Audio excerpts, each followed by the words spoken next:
NumPy et Pandas sont deux bibliothèques Python très importantes en machine learning en relation avec la présentation de données. Hello, c'est Kula. Aujourd'hui, je viens avec une nouvelle vidéo d'apprentissage différente des précédentes. NumPy, une bibliothèque Python qui propose un support pour les tableaux multidimensionnels et les opérations mathématiques. NumPy avec pip install NumPy une fois téléchargé. Alors, voici l'exercice. Supposons que tu as une liste de nombres 1, 2, 3, 4 et 5. Premièrement, convertis cette liste en un tableau NumPy, puis ajoute 10 à chaque élément du tableau. Ensuite, multiplie chaque élément du tableau par 2 et puis trouve la somme de tous les éléments du tableau. Enfin, calcule la moyenne des éléments du tableau. Donc voilà ce que NumPy nous présente. Alors, celle-là, c'est un exercice. Pour faire cet exercice, ou avant de commencer cet exercice, on voit si, par exemple, on recherche un petit peu sur Google ou sur d'autres plateformes, ce qu'on va trouver sur NumPy est comme suit. On doit trouver ce genre de choses. NumPy, array, des syntaxes qui sont bizarres. Alors, avant de commencer cet exercice, je vais vous donner des indices pour faire cet exercice et puis vous allez faire une pause pour cette vidéo pour essayer de réaliser cet exercice avec un code Python et puis on va passer à la correction. Alors, pour l'aide, vous avez array, sum et min pour réaliser cet exercice. Alors, array, sum et min sont toutes des fonctions de NumPy. Alors, array, c'est une fonction pour créer un tableau. Sum, c'est une fonction pour trouver la somme. Et min, c'est une fonction pour calculer la moyenne. Donc, vous allez vous appuyer sur ces fonctions array, sum et min pour réaliser cet exercice. Faites pause et on revient à la correction. Alors, nous voici dans la correction. Alors, nous avons dit dans l'exercice que nous avons une liste donc, qui contient le 1, le 2, le 3, le 4 et le 5. Et ce qu'on va faire d'abord, c'est quoi? C'est réaliser un tableau qui va contenir le 1, le 2, le 3, qui veut dire convertir la liste en un tableau. Et d'abord, avant de convertir quel que soit, donc il faut d'abord importer la bibliothèque Python.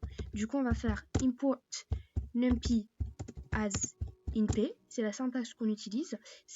Il va importer Python, va importer la bibliothèque NumPy, mais on va l'utiliser en tant que np. Donc normalement, on l'a déjà vu. Alors, on va appeler une variable qui s'appelle tableau, et puis on va stocker dedans un tableau. Donc pour stocker le tableau, on va faire np. On va utiliser array. Nous avons dit que array c'est pour créer les tableaux, et on va convertir cette liste-là en un tableau. Si on fait un petit print du tableau et qu'on enregistre,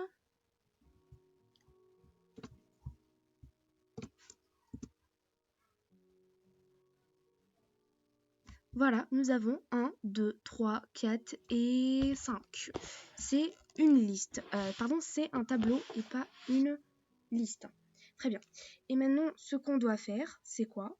Une fois que nous avons réalisé un tableau, nous allons ajouter 10 à chaque élément du tableau. Et pour faire cela, on va faire comme on fait pour les variables. Tableau plus égal à 10. C'est-à-dire on va ajouter 10 à chaque élément. Si on fait un print de tableau,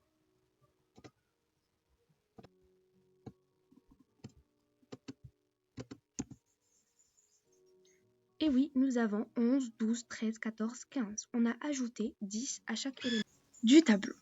Et puis, ils nous ont dit qu'on doit multiplier chaque élément du tableau par 2. On va faire la même chose. Du coup, on va faire tableau multiplier égale à 2. Et on va faire un print du tableau.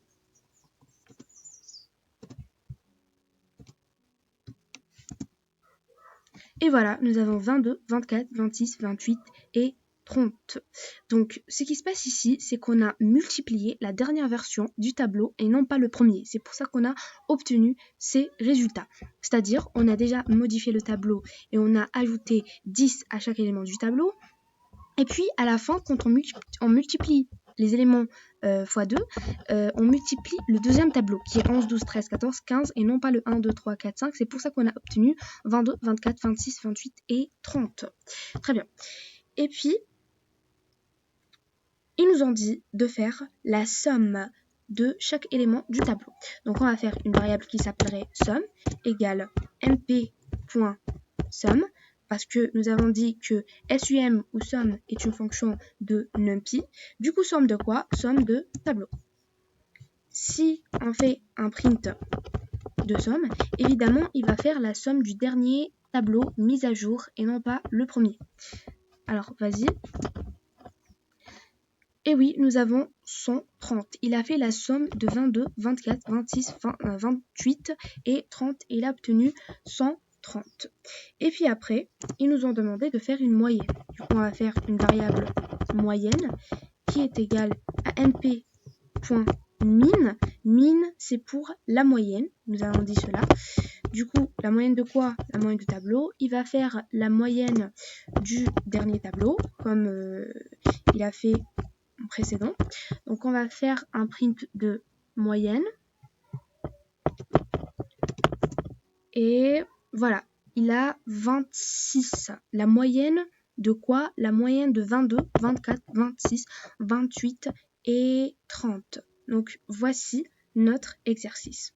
Donc c'est cela que nous avons vu durant notre vidéo. Donc nous avons vu comment importer le package NumPy, donc import NumPy as InP. Nous avons converti une liste à un tableau avec la fonction array.